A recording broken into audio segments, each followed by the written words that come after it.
Assalamualaikum warahmatullahi wabarakatuh. Alhamdulillah rabbil alamin wal 'aqibatu lil muttaqin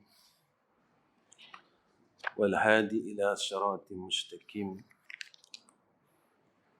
Asyhadu an la ilaha illallah wahdahu la syarika lah wa asyhadu anna Muhammadan 'abduhu wa rasuluh.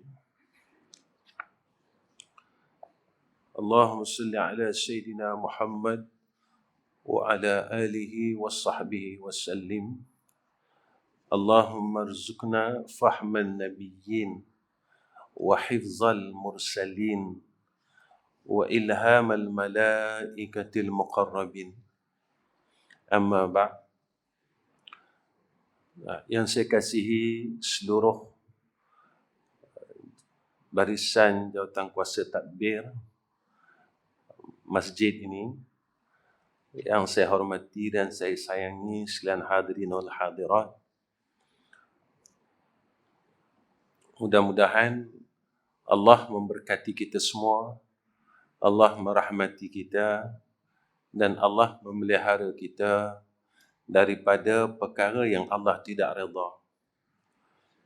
Tuan-tuan yang dirahmati oleh Allah Subhanahu wa taala, lebih dahulu saya minta keizinan kepada tuan-tuan dan orang yang lebih arif daripada saya, kerana saya bukan di kalangan orang alim, bukan di kalangan orang yang banyak ilmu, dan boleh katakan tak ada ilmu.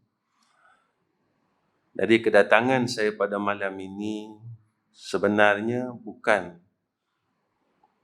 untuk memberikan kuliah, mengajar dan sebagainya, tapi sekadar kita menghubungkan silaturahmi, yang mana mudah-mudahan kita termasuk dalam golongan yang disebut oleh Rasulullah sallallahu alaihi wasallam besok di yaumul mahsyar, yauma la zilla illa zillu. Tidak ada naungan, tidak ada perlindungan melainkan lindungan arasy Allah.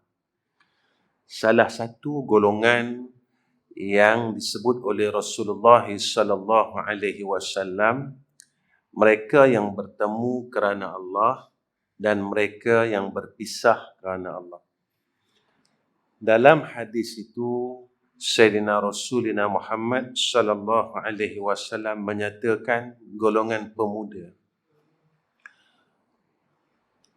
Maka Ibn Hajar menyatakan tentang status pemuda ini, iaitu orang yang berumur di bawah 40 tahun. Jika dilihat kepada hadis itu, seolah-olah kita macam tak ada peluang langsung. Sebab umur kita dah lebih 40.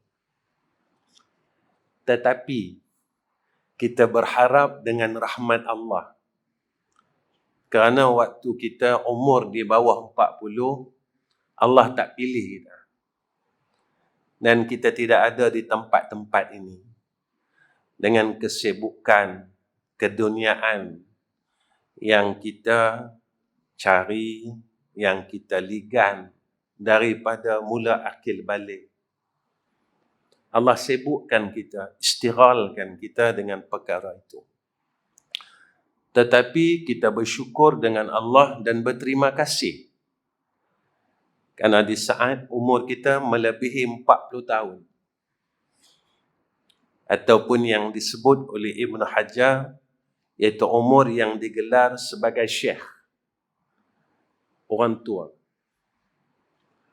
Allah masih memberikan kita ruang ini supaya saki-baki umur kita yang telah kita rugikan pada awalnya, yang telah kita buang macam tu saja pada awalnya, tetapi dengan rahmat Allah, dengan kasih sayang Allah, dengan sifat Rahman dan Rahim Allah, Allah masih bagi kita peluang. Dan inilah sebesar-besar rahmat daripada Allah Subhanahu wa ta'ala.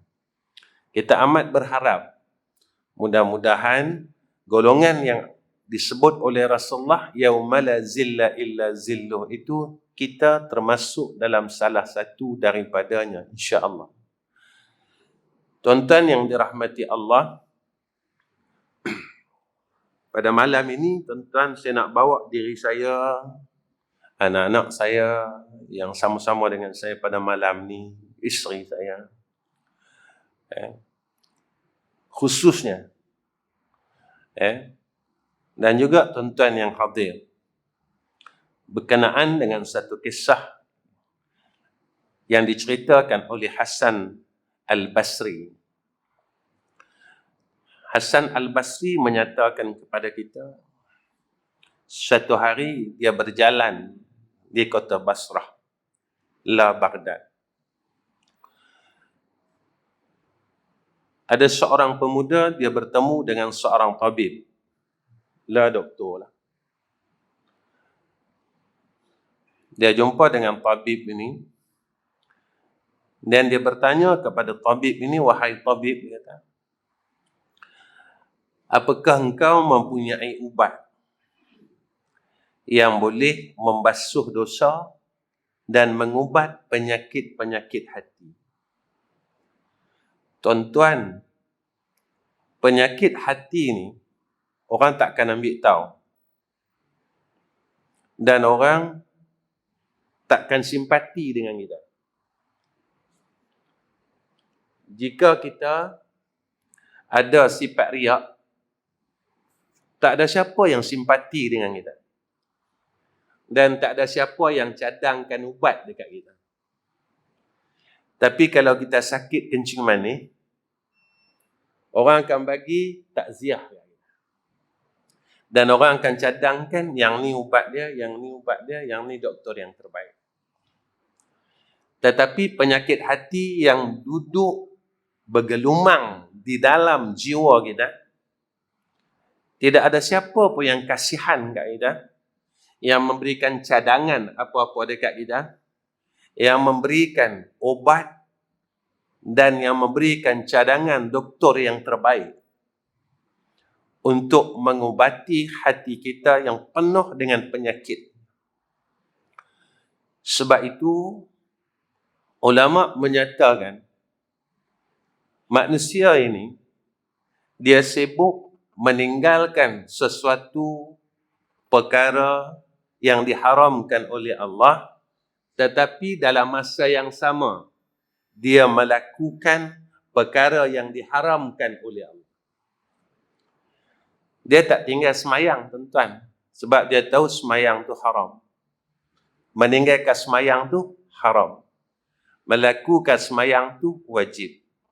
Meninggalkan semayang itu haram. Dia tahu, tuan-tuan, dan semua orang tahu. Dan semua orang tahu juga hasad ini haram.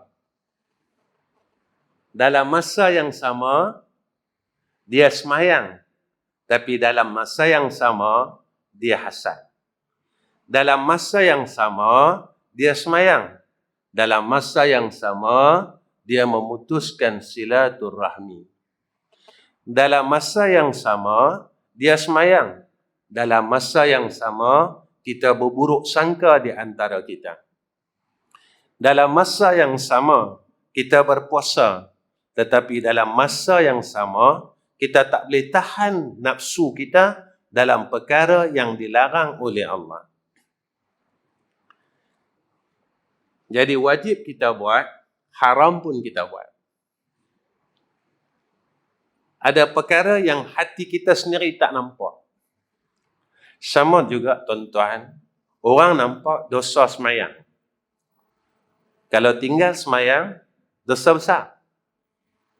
Tapi orang tak nampak dosa meninggalkan mengaji fardu ain.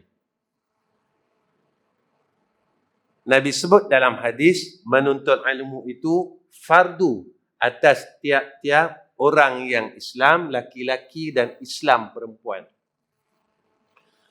Lalu kita tanya, kita start mula mengaji umur berapa? Sebab itu ulama dia sebut dalam kitab Pelita Penuntut, barang yang berhubung kepada yang wajib, maka dia jadi wajib. Jika kita start mula mengaji pada umur 50 tahun, bermakna daripada akil balik sampai umur 50 tahun, kita melakukan dosa yang besar. Sebab dia fardu ain.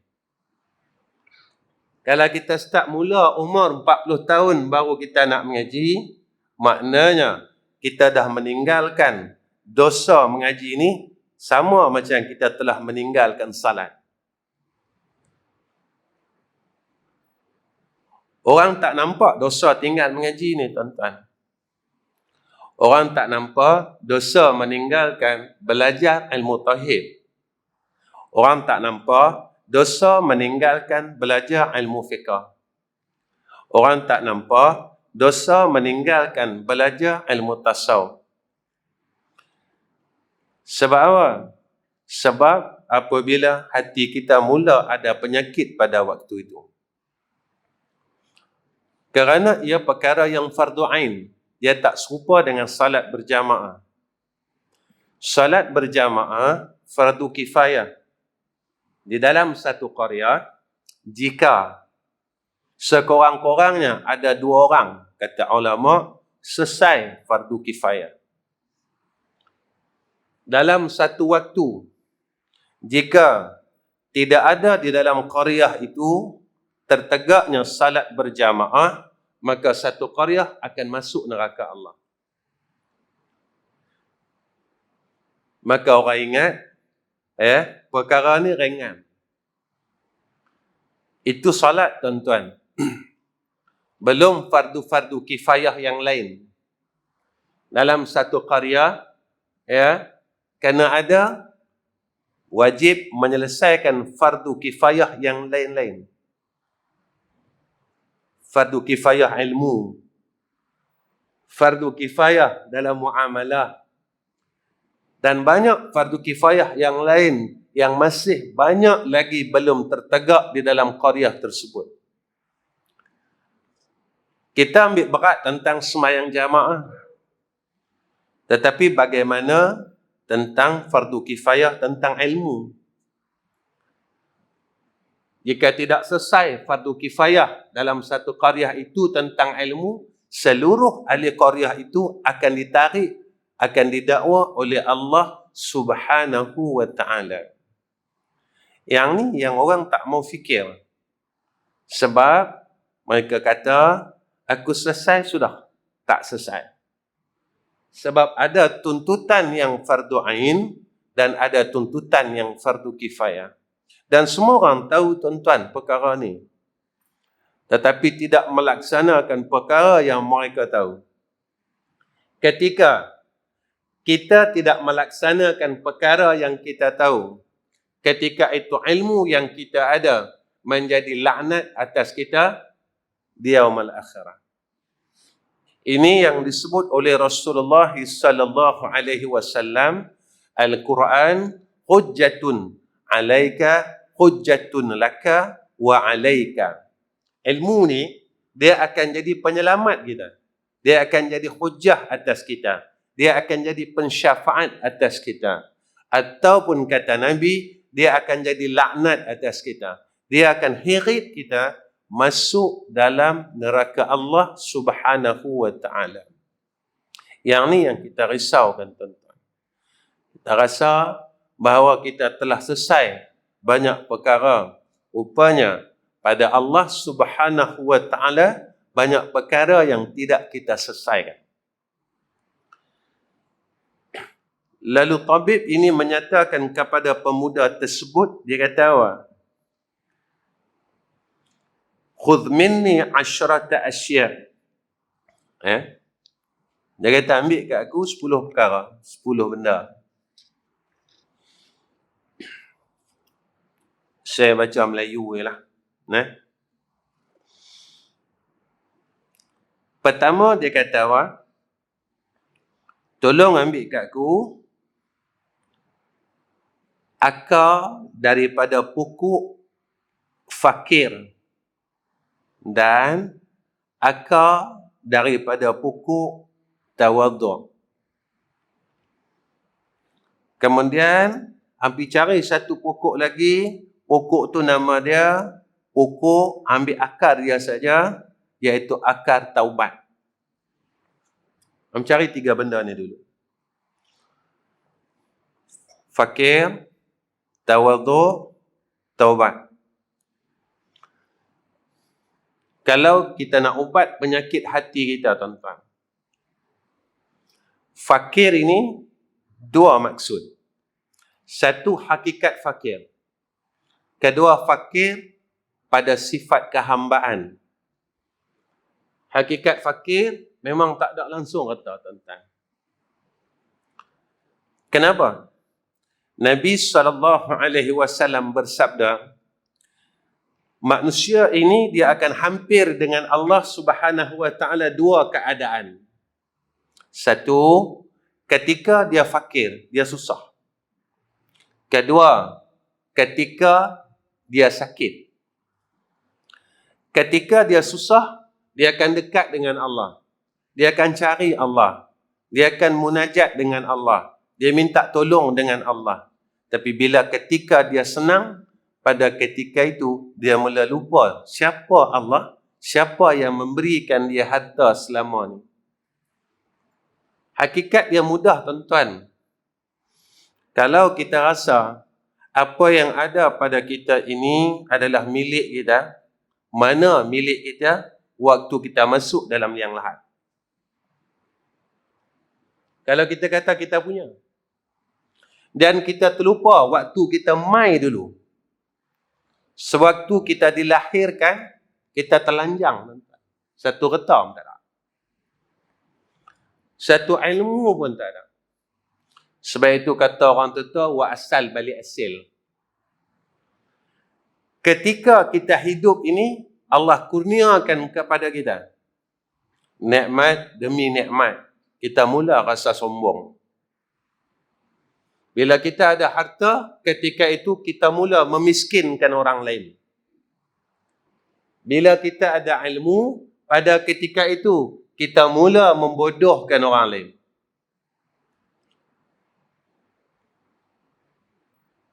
Bila kita ada pangkat, pada ketika itu kita mula menghina orang lain. Walhal asalnya, hakikatnya kosong. Mana kosong? Waktu kita balik dulu, waktu kita nak balik ni, kita ada wang. Orang bagi pakai dekat kita kain yang paling murah sekali. Walaupun kita orang kaya. Kain warna yang itulah, warna itulah waktu kita main. Kain putih tu juga, waktu kita lahir, orang balut kita. Cara mana kita datang dulu, orang buat kita. Dan cara itulah masa kita balik. Cuma ditambahkan dengan salatnya. Masa kita datang dulu, orang mandikan kita, orang bersihkan kita.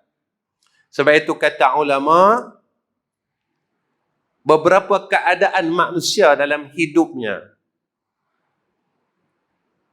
orang lain ketawa, dia akan menangis, iaitu waktu lahirnya.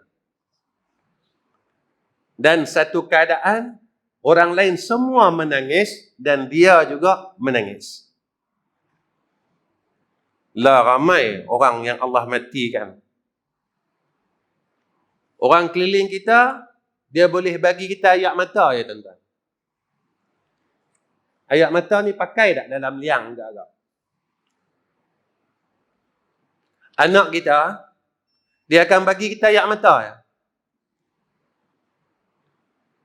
Kalau pak dia meninggal, isteri kita bagi kita air mata. Kalau isteri dia meninggal, suami akan bagi air mata. Agak-agak air mata tu, air mata tak salah tuan-tuan. Tapi air mata tu boleh tolong kita tak besok di liang lahat. Allah bagi kita umur tuan-tuan 70 tahun. Kita tanya diri kita. Kita impun rata banyak. Tanya tanah banyak gelung. Duit banyak ribu. Kulhu berapa ribu? Kita umur 70 dah ni. Kita tanya, kita himpun kulhu Allah berapa ribu? Daripada mula akil balik sampai la. Ada 100 ribu lah, tuan-tuan. Tuan-tuan tanya, tuan-tuan jangan jawab. Tuan-tuan tahu apa tuan-tuan buat dan saya tahu apa saya buat. Duit yang kita himpun 7-80 ribu tu, yang balas waris kita. Yang himpun kita. Yang penat-penat duk himpun ni, duk simpan dalam tabung haji, ada orang duk simpan dalam ASB lah, apa pernah bank sekalipun. Bila kita balik, yang duk balas ni, anak-anak kita.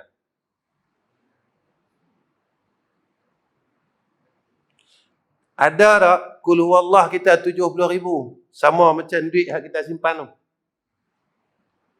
Ada tak tahlil kita 70 ribu? Macam mana banyak duit kita simpan tu. Kita nak harap orang bagi tahlil kat kita. Zaman lah macam-macam. Ada orang kata tahlil ni Nabi tak buat lah, apalah.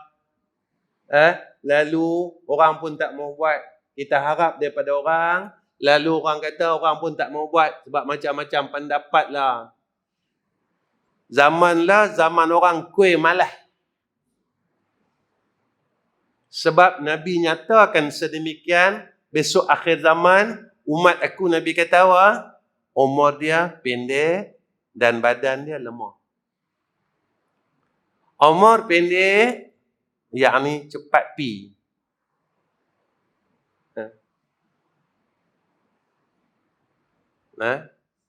Kita ni tunggu waiting list saya, tuan-tuan. Kita ni tengah tunggu waiting list. Kawan-kawan kita semua pirang. Kita ya tunggu. Tunggu lah, tak tahu bila. فَإِذَا جَاءَ أَجَلُهُمْ لَا يَسْتَأْخِرُونَ سَاعَةً وَلَا يَسْتَقْدِمُونَ. Suka mati ke? Tak suka mati ke? Pasti mati. Berani mati ke? Takut mati ke? Pasti mati. Yang kena fikir kat kita, macam mana aku mati? Bukan fikir mati. Mati sebab apa ke? Mati. Mati sebab jantung ke? Mati. Mati sebab COVID ke? Mati. Mati sebab kencing manis ke? Mati. Tapi macam mana aku mati? Dan aku nak mati ni, aku dah buat apa? Selalu kita tanya orang, takut tak mati? Takut Ustaz. Pasal apa takut? Amal tak ada. Dah tahu amal tak ada, buat apa? Sembang daripada dulu sampai kelar.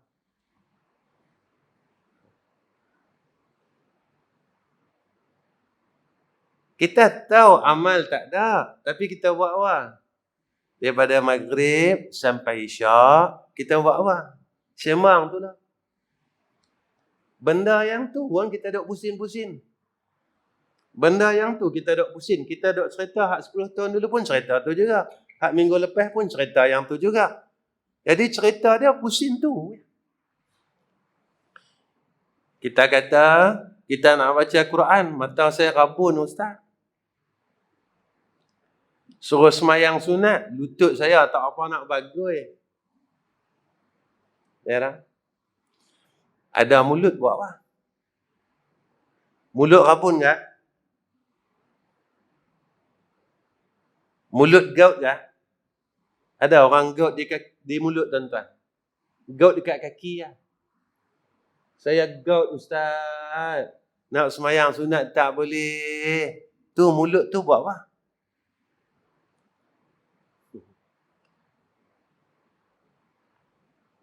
Mulut kita dalam satu hari, satu malam, berapa banyak kita sebut Allah Ta'ala. Sebab yang ni nak buat masuk piliang tuan-tuan. Nak bawa masuk jadi kawan kita. Menjadi teman kita. Sebab Nabi kata lagu tu, orang yang masuk liang lahat, yang pi hantar dia 3. Yang kawan dia dalam dunia, masuk liang lahat, yang pi hantar dia 3. Harta duduk dalam rumah. Pergi tengok. Harta kita duduk. Kita keluar rumah dia tengok. Padam muka. Anduk penat-penat, himpun aku tinggal, aku tak ikut hang. Anak isteri kita sampai tepi liang. Lah, anak-anak tak mau masuk dalam liang. Kotak tuan-tuan. Kerja di pekan-pekan. Dia tak mau masuk dalam liang macam kita dulu. Kan? Dia bagi kat orang masjid masuk. Orang masjid dah tua-tua ni. Dia kata, kamu tak lama nak masuk liang, masuk dulu. Tak. Muda-muda tak mau tuan-tuan. Turunkan jenazah ayah dia, jenazah ibu dia. Lepas kita turun, lepas kita kena kambui, dia bawa balik. Siapa yang duduk sekali dengan kita? Inilah tuan-tuan. Yang kita tunggu daripada maghrib sampai isyak. Yang kita lena 3 kali. Lena, jaga, start tak berhenti. Ni lena pula. Lena, tak berhenti lagi. Saya ada satu masjid tuan-tuan, sampai waktu isyak ada satu orang tua. Dia duduk di luar. Dia tunjuk kat saya jam tangan. Dia suruh saya berhenti. Tuan-tuan. Zaman dulu, benda ni tak berlaku tuan-tuan. Sebab kenapa saya cerita lagu tu? Saya mula mengajar di masjid ni tuan-tuan, tahun 1989. Kitab saya buka mula-mula, kitab Bidayatul Hidayah, kitab Tauhid. Orang dulu mengaji, tuan-tuan, lain dengan orang lah. Beza tuan-tuan. Dulu kami mengaji, sampui-sampui ni tak ada. Dia pusing kot tin Milo. Tin Milo. Jadi kita tahu mana Pak Ji yang kedekut, mana Pak Ji yang tak kedekut. Hak bunyi deras tu kedekut lah. Sebab dia masuk duit siling. Ni kedekut ni. Pakai kereta Datsun 121. Siling 5 rupang. Macam tu. Lepas tu orang dulu dia pupuk pakai tin Milo, dia pergi pusing. Yang tu dia bagi kat ustaz. Kalau kampung-kampung boleh RM5 kami tu.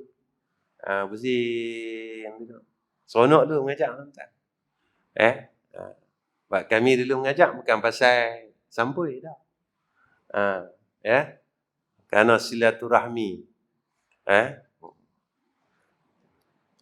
Masa dulu mengajak bukan pakai gerek tuan-tuan, saya pakai motor. Set-set kami bukan set wali. Kalau wali ialah habis minyak kencing. Kita bukan set wali punya, kita pi Shell juga masa tu. Pi Shell, pi Caltex juga isi minyak. Tapi janji Allah, apa yang disebut oleh Rasulullah sallallahu alaihi wasallam, orang yang belajar dan orang yang mengajar, apa kata Nabi? Kafalahu rizqahu. Rezekinya dijamin oleh Allah. Tang situ iman. Tang situ akidah. Jadi bila kita nak baik tuan-tuan, hati kita nak mula bersih, cari akar fakir, akar tawaduk. Pasal apa? Habib ini suruh kita cari akar tawaduk sebab sombong ini menyebabkan kita tak boleh masuk syurga Allah. Nabi sebut dalam hadis yang sahih, jika ada di dalam hati kita sebesar zarrah. Zarrah ni tuan-tuan, sebutir pasir, tuan-tuan pecah bagi 1000. Yang tu halisnya zarrah. Agak-agak kita lepas. Agak-agak. Semayang senang tuan-tuan, nak buang sombong susah. Puasa senang. Puasa Senin Khamis. Nak buang, sombong, susah. Yalah. Kita Senin Khamis puasa tuan-tuan. Kadang-kadang kita puasa 3 bulan tu. Rajab, Sya'ban, Ramadan. Betul tak? Siapa yang tak kata kat orang dalam bulan ni? Cuba. Tak kata kat orang langsung.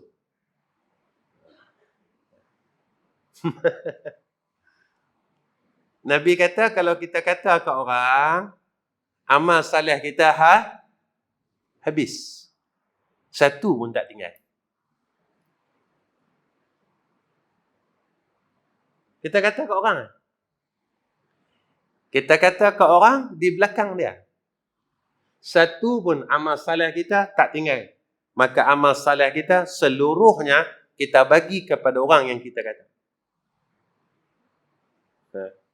Tapi kita rasa kita ada amalan kan. Kita rasa hakikatnya kosong. Sebab apa? Sebab yang ni maksiat yang kita sendiri tak pandang, yang kita sendiri tak mau tengok. Apa kata tabib ni? Jika telah ada 3 akar ni tadi, fakir, tawaduk, taubat.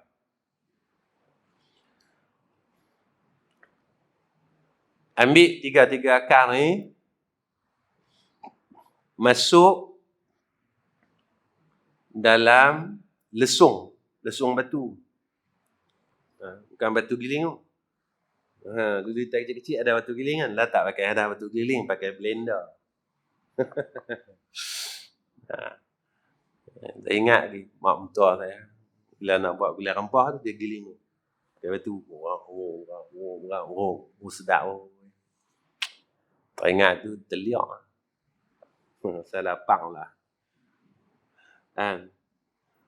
Betul orang dulu peluang masuk syurga banyak. Dia nak masak untuk suami, dia buat dengan peluh dia. Lah semua automatik. Jadi masuk neraka pun auto.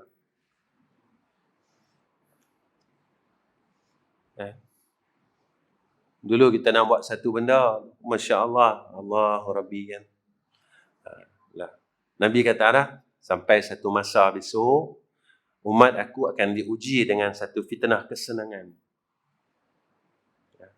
Kita dah cukup senang, tuan-tuan. Cukup senang. Tuan-tuan carilah mana satu masjid tak ada aircon lah. Cari. Satu masjid tak ada aircon. Bila tak ada aircon orang bunyi tu. Hangatlah. Ni duit masjid banyak-banyak duk buat apa? Tak boleh ke pasang aircon apa semua? Dia tak tahu ke jamaah ni hangat. Belakang-belakang duk cerita ni. Tentang kau masjid buat apa? Duit tabung buat apa? Mereka ni jalan kat amanah pun. Mereka tak tahu. Dia cerita ni. Dia tak rasa ke hangat api neraka yang duduk sembang belakang-belakang. Kita tahan masuk neraka lagi. Kita buka aib orang lain. Yang tu zaman lah berbeza, tuan-tuan. Zaman dulu, koi mengaji, koi baik. Lah, koi mengaji, koi jahat. Zaman dulu, koi semayang, koi baik. Dulu orang jahat tak main masjid, tuan-tuan. Zaman kita kecil-kecil, zaman tuan-tuan lagi lah, zaman saya. Zaman saya pun, saya jumpa orang main masjid ni semua orang baik-baik. Semua orang baik-baik. Lepas pada Isyak, sembang, minum kopi, kena biskut krim. Biskut krim tu baling anjing, riau anjing. Itulah lepas sembahyang Isyak, duduk sembang, cerita orang kampung macam mana nak selesai masalah kampung kita ada masalah. Dulu. Hak main masjid ni semua orang baik-baik. Lah, dalam masjid kita duduk bercakap ni, tuan-tuan. Hak yang semayang sama-sama, hak yang Saf rapat-rapat ni, nampak saja zahirnya rapat, tetapi batinnya jarak. Zahirnya rapat, hubung bau semua. Tetapi hati-hati mereka renggang. Berjarak 1 meter, 1 meter. Hati itu ikut SOP.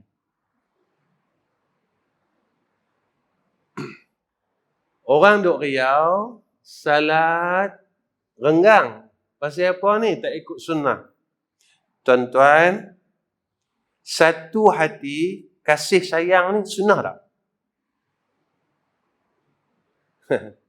Sampai datang satu hadis Nabi sallallahu alaihi wasallam, la yu'minu ahadukum hatta yuhibba li akhihi ma yuhibbu li nafsihi. Tak sempurna iman seseorang kamu yang mana dia tak sayang ke saudara Islam yang lain macam dia sayang diri dia sendiri. Maka hikmah daripada merapatkan saf ini, ada sunnah yang di dalamnya yang tersembunyi dalam kita melaksanakan satu perkara yang zahir ini. Tapi orang tak pandang itu. Ya. Jadi dah ada 3 akak ni tuan-tuan. Cari lesung. Lesung ni nama dia lesung redha. Tanam dalam hati kita sifat redha. Ya, kerana ia duduk pada rukun iman yang ke-6, beriman dengan qada dan qadar Allah. Orang beriman, dia redha dengan takdir Allah. Ada takdir yang kita boleh pilih, ada takdir yang kita langsung tak boleh pilih.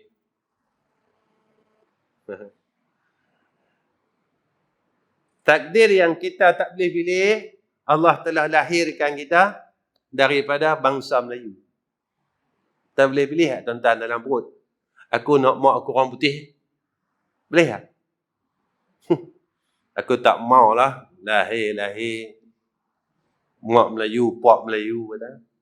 Aku nak kulit aku putih merah-merah sikit macam orang Amerika tu. Boleh tak? Pilih. Tak boleh pilih. Ada takdir yang kita sendiri tak boleh pilih. Tapi ada takdir yang boleh pilih. Betul, Allah bagi kita akal dan Allah bagi kita ilmu. Dan ketika itu Allah telah kurniakan kepada kita petunjuk jalan yang mana betul, yang mana salah. Yang ni kena jaga-jaga tuan-tuan. Kadang-kadang kita tak redha dengan takdir Allah. Kita sendiri tak redha dengan takdir Allah. Kita tak balik kepada yang mentakdirkan. Kita redha tang mana? Kita redha tang mati redha. Mati semua orang redha tuan-tuan. Tu pun zaman lah ada orang yang tidak redha dengan kematian. Ya. Ada orang tak redha dengan kematian. Mati orang redha. Hilang duit redha. Tuan-tuan mai malam ni, nak keluar masjid tak pergi, motor tuan-tuan hilang. Boleh tak redha? Apa nak buat? Dah takdir. Macam orang meninggal tu lah. Boleh tak rasa tu? Kan? Apa nak buat? Dah sampai masa. Boleh tak kata gitu? Keluar tuan-tuan, motor hilang. Motor baru beli minggu lepas. Dah tengok motor kita tak ada. Tinggal nak kunci lah. Alhamdulillah.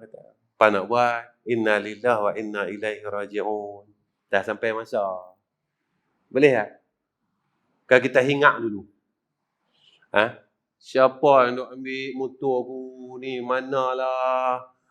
Pencuri duk main masjid, nampak soleh. Tuan-tuan, agak-agak kita ni tak pernah mencuri tak? Pernah? Kita pergi masjid. Kita pakai kasut. Kita pun nak pergi jamban.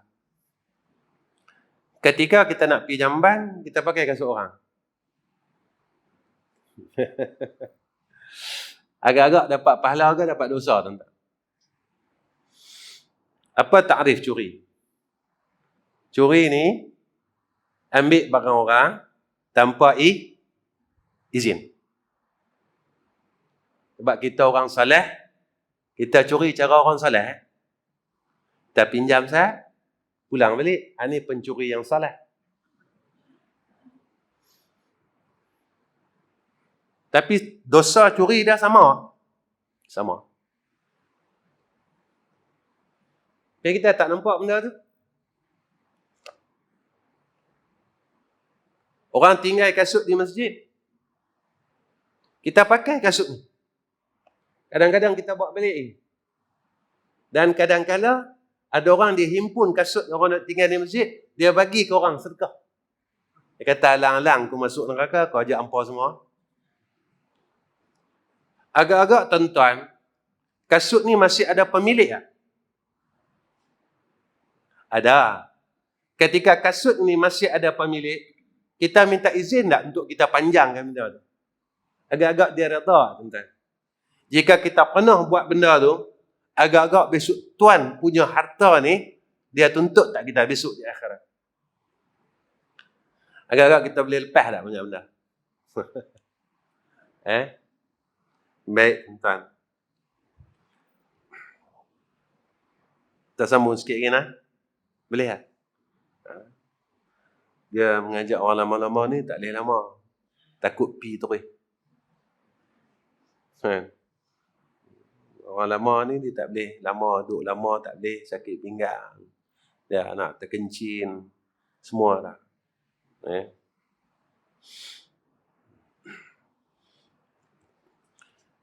Kemudian apa kata tabib ni tadi?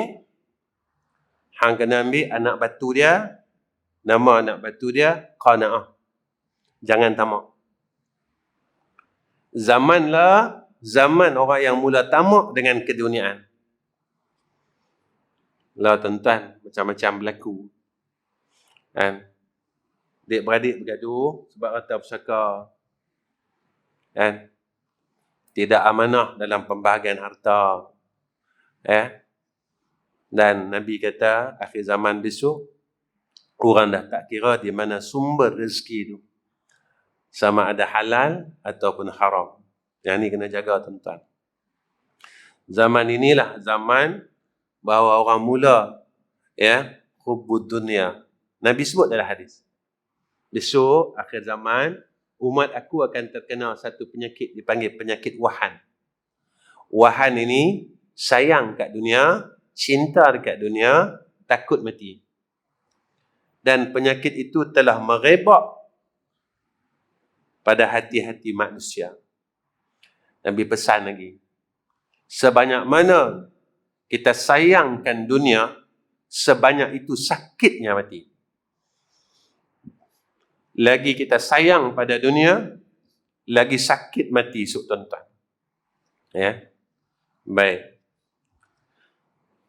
Kemudian, apa kata tabib ni? 3 akar tadi, dah tumbuk bagi halus, kata dia, pergi ambil kuali takwa. Cari ketakwaan. Rasa takut dengan Allah. Rasa takut, ya Allah, aku ni tak tahu mati bila, amalan aku tak ada. Aku tahu amalan aku tak ada, tapi aku tak himpun amalan aku.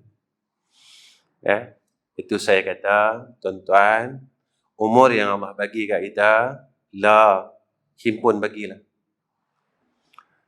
Saya teringat almarhum orang tua saya dulu. Tuan-tuan mungkin kenal kot. Tahun 80-an. Nama dia Ustaz Ghazali bin Hasbullah. Yang tu orang tua saya. Dia pesan kat kami. Besok, kalau hampa mati, tak ada siapa boleh tolong.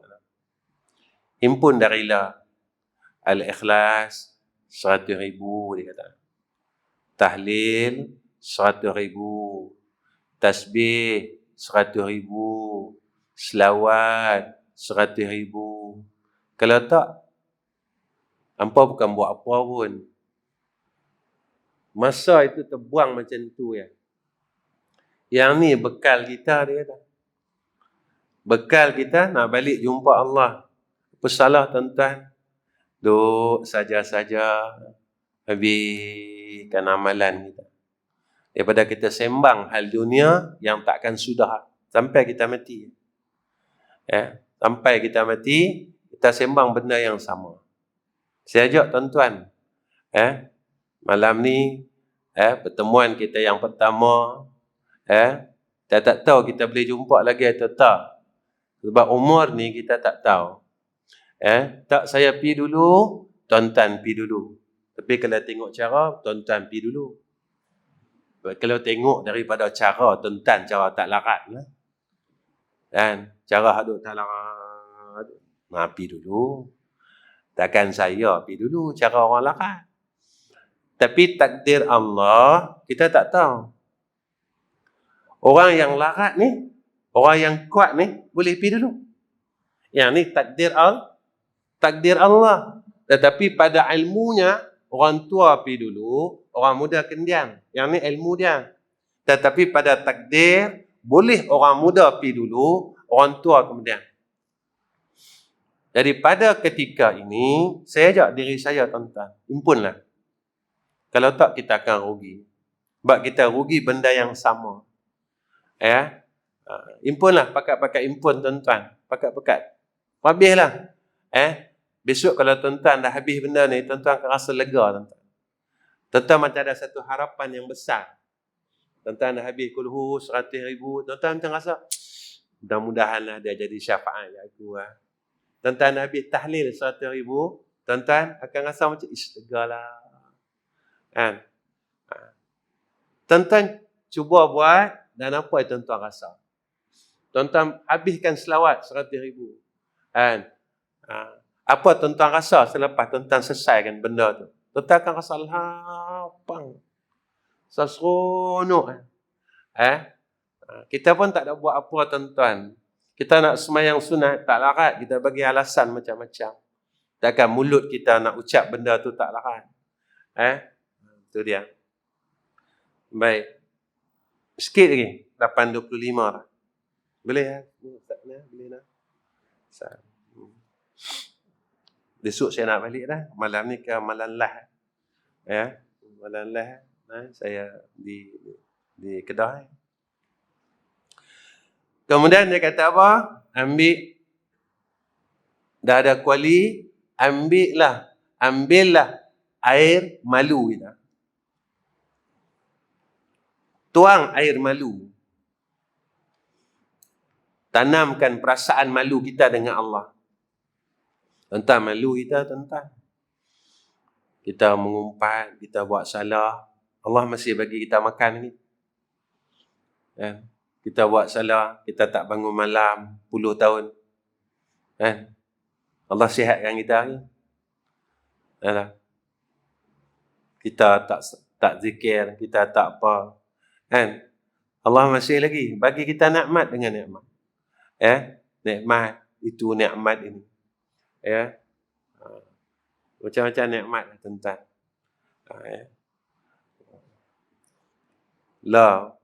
Dah boleh buka umrah. Orang lah tak macam orang dulu. Orang dulu pergi umrah, tak kira janji boleh sampai. Orang lah dia tanya hotel kat mana? Berapa bintang? Tak ada bintang tak mau. Lah. Dekat ke jauh? Tanya lah. Lah. Saya buat haji tahun 93. Kami sewa bilik, tuan-tuan. Bilik tu 30 rial semalam. Sewa tilam. Tilam ni. Tilam tu baik. Tilam sewa semalam 5 ringgit, 5 rial. Masa tu duit kita tinggi lagi. Duit kita 1,000, duit Saudi 1,700, 1,900. Masa tu. Tahun 93, saya buat haji tahun 93. Tapi saya tak boboh lah haji tahun tu. Sebab Tok Guru saya kata, Nabi Muhammad buat haji, adakah haji kat Nabi Muhammad? Tak ada, saya kata tak ada, hang jangan boboh. Aku pun 50 kali haji kan. Tok guru saya 50 kali haji. Dia duduk di Makkah itu 50 tahun. Aku 50 kali haji. Orang tak panggil aku haji lah kata. Orang lah tak panggil haji marah. Kan? Tak panggil haji marah. Habis 11,000 tak panggil haji kata. 11,000 kata. Bukan sikit mahal aku pergi haji 11,000. Kan? Kita terlupa nak panggil dia haji, dia marah. 93. Dulu buat haji tuan-tuan, Allah seronok. Seronok tuan-tuan. Seronok. Tapi ni zaman akhir tak akhir ni. Siapa yang buat haji zaman awal dulu seronok. Tahun 90-an dulu siapa yang buat haji, dia pergi Masjid Haram. Saya dah kono kot lain lah. Ni nak kira nak tutup lah. Ada berapa lagi tapi nak tutup dah. Kalau kita pergi Masjid Haram dulu, masya-Allah, masuk saja teringin suasana buat ibadat ni dia timbul. Sebab apa tuan-tuan? Kiri kanan kita semua orang buat ibadat. Perasan tak? Kalau awal-awal dulu. Zaman lah ni jangan tengok. Lah ni kalau kita masuk, semua teringin nak selfie. Kan? Tak teringin nak sembahyang sunat, tak teringin langsung sebab semua orang tangkap gambar. Jadi, suasana ni mempengaruhi keadaan kita. Dulu kalau awal 90-an, kalau kita masuk saja Masjid Haram ini, Allah seronoknya masuk tu, kira nak sembahyang saja lah. Maghrib sampai Isyak tu kita boleh balas sampai 20 rakaat tuan-tuan. 20 rakaat. Lah tak boleh dah. Bukan tak boleh, bukan tak ada orang ada. Kita nak masuk rakaat yang keempat, orang duk selfie depan kita. Kita baca Fatihah sambil senyum. Senyum. Gamak nak masuk. Kan? Lah semayang pun jadi tak seronok tuan-tuan. Lah semayang jadi tak seronok. Sehingga kan Imam Masjidil Haram ni pernah menegur akan jamaah-jamaah yang suka tangkap gambar. Dia sebut tentang inilah akhir zaman. Dia kata zaman dana akhir yang sangat kata. Kerana orang yang datang melaksanakan umrah ini dan haji ini ada seperti mana yang disebut oleh Nabi kita Muhammad sallallahu alaihi wasallam, 3 golongan orang yang melaksanakan haji dan umrah. Satu, Nabi kata, kerana perniagaan. Dia pergi itu sebab berniaga. Siapa pergi umrah dulu? Dan 1,700. Dan Haji pergi Dan 1,700. Saya 1,700 ni. Dengan ada tiket kapal terbang. Sampai dia naik 2,500. Lah, tak ada 9,000 jangan pergi. Tak ada 9,000 jangan duk gagah. Saya pergi daripada 1,700. Duit tiket dengan duit hotel semua. 1,700. Naik 2,500 tu. Aduh.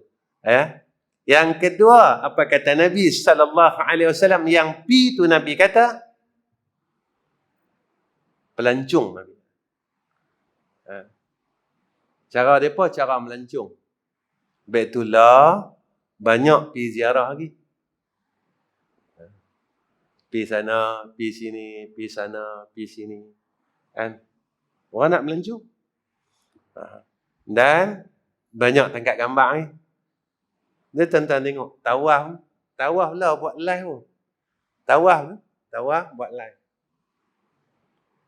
Kalau kita tengok, di antara syarat tawaf ni, syarat sah dia, kalau kita buat selain daripada pekerjaan tawaf, batal lah.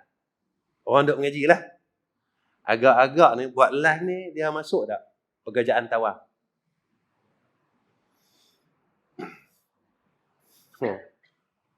Dia ada syarat sah.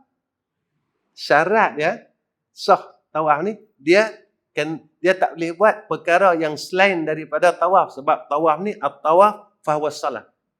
Tawaf tu lah semayang. Lah sampai semayang orang buat live tuan-tuan. Semayang. Saya pun tak tahulah jadi apa lah. Tawaf tu tak apalah orang kata. Semayang Allahu Akbar. Nah, tengok, ni view dah berapa ni? Tok Imam tanya, view dah berapa? Kutubah orang dah buat live. Kutubah. Lah. Apa pun orang dah buat live lah. Lah, semua orang nak beritahu orang. Makan nak beritahu orang. Tidur nak beritahu orang. Qiyamul Lail nak beritahu orang. Pergi masjid nak beritahu orang. Mengaji nak beritahu orang. Tengok gambar tu. Saya mengaji malam ni. Agak-agak tu masuk tak bab riak. Tapi kita orang pandai. Kita kata apa? Nikmat yang kita dapat, Nabi kata suruh habaq dengan orang. Suruh kongsi. Kita kalih kat belakang tu. Besok sampai akhirat, kita kalih nah. Kita kalih lah. Nah? Sebab sampai sana, Allah kata apa? Al-yawma nakhtimu ala afwahihim wa tukallimuna aydihim wa tashhadu arjuluhum bima kanu yaksibun. Mulut kita Allah kata. Jadi setakat ni saja tuan-tuan yang saya boleh kongsikan dengan tuan-tuan pada malam ni. Minta maaf 8.35 saya ambil masa yang panjang dan akhir kalam saya. Tuan-tuan tolong doakan saya, tuan-tuan tolong doakan don doa, mudah-mudahan apa yang saya buat selama ni dalam pertolongan Allah dan dalam redha Allah. Untuk pengetahuan tuan-tuan, insya-Allah kami akan membina satu surau dan 2 blok asrama. Saya minta tuan-tuan doa aja. Saya tak minta harta tuan-tuan, saya tak minta masjid buat apa-apa kutipan, memang saya tak mau. Sebab kalau masjid buat kutipan tu saya akan masuk kembali ke dalam tabung masjid. Saya tak minta duit tuan-tuan. Saya tak mau duit tuan-tuan. Yang saya mau doa tuan-tuan. Doa tuan-tuan. Jadi saya tak mau kata masjid, dengar kata saya buat gini masjid pun pentang sejadah. Lagi pengurusi kata tolonglah bagi sumbangan, tak payah.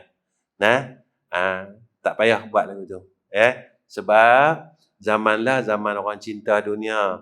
Jadi kalau buat lagu tu orang marah. Ustaz mai, nak mai dia, kerja dia buat kutipan saja kan. Dia tahu buat sumbangan saja kan. Saya tak mau itu.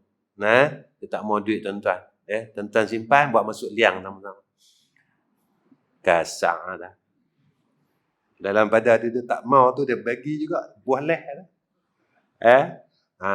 Jadi saya tak mau. Jadi yang saya mau dari tuan-tuan apa? Dari ayah-ayah saya, dari mak-mak saya mau apa? Saya mau doa.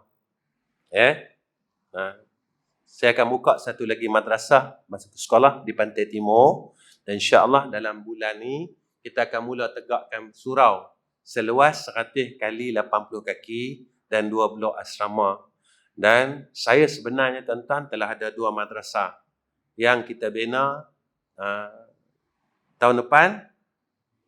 Tahun depan sebulan lagi cukup 40 tahun usia madrasah kami. 40 tahun. Dan satu madrasah lagi usia dia tahun depan 22 tahun ke 23 tahun. 22 tahun. Sebab saya buka madrasah tu tahun 98.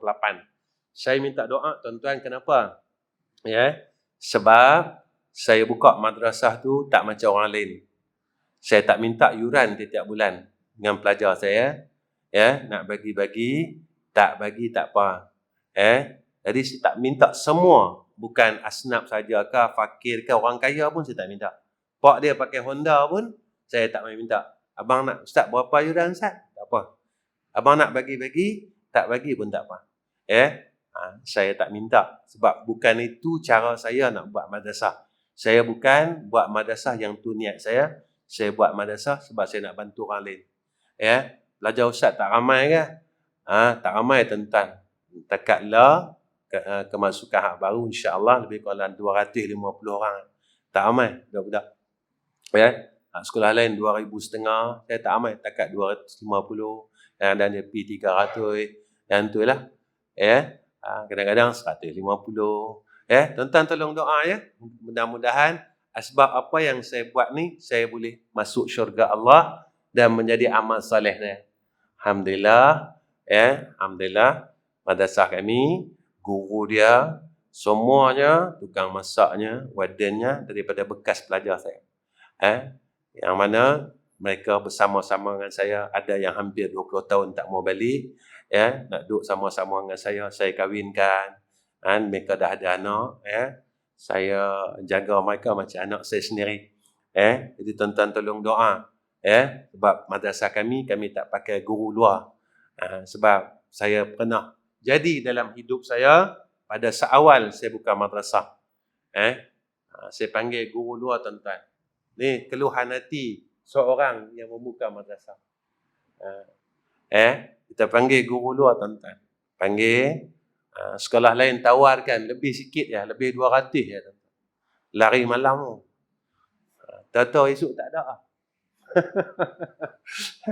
Telefon ada. Minta maaf lah kata, sekolah tu tawarkan sikit lagi, kata lebih. Ustaz tak mau begini. Jadi sejak pada itu tuan-tuan, saya berazam, ya Allah, tolonglah aku, dan saya dapat melahirkan seluruh tenaga kerja kedua-dua madrasah saya daripada bekas pelajar-pelajar saya semua, dan keluarga saya, anak-anak menantu saya, dan tuan-tuan tolong doa, mudah-mudahan cucu-cucu saya yang ada ni, besok mereka boleh tolong juga. Kita doa insyaAllah. Berhentilah, tuan-tuan pun dah tak larat nampak. Baik, wa akhir kalam. Wassalamualaikum warahmatullahi wabarakatuh. Bismillahirrahmanirrahim. Alhamdulillah rabbil alamin. Wassalatu wassalamu ala asyrafil anbiya'i wal mursalin wa ala alihi wa sahbihi ajma'in. Ya Allah, ya Rahman, ya Rahim, bantu kami dalam segala urusan kami, ya Allah. Ya Allah, sekalian masalah kami kau selesaikanlah, ya Allah. Ya Allah, sakit-sakit kami kau sihatkanlah, ya Allah. Ya Allah, kami mohon ke hadrah-Mu, ya Arhamar Rahimin. Beri kekuatan atas kami untuk berbuat amal saleh. Beri kekuatan atas kami untuk meninggalkan kejahatan dan kemaksiatan. Ya Allah, sakibaki umur kami yang kami sendiri tak tahu ada berapa hari lagi, ya Allah. Kami mohon jadikanlah Allahu akhir-akhir umur kami dapat buat amal saleh, kami dapat buat kebajikan, dan tolonglah terima amal saleh kami, ya Allah. Wa sallallahu ala sayyidina Muhammad wa ala alihi wasahbihi wasallam. Walhamdulillahi rabbil alamin. Taqabbalallahu minna wa minkum.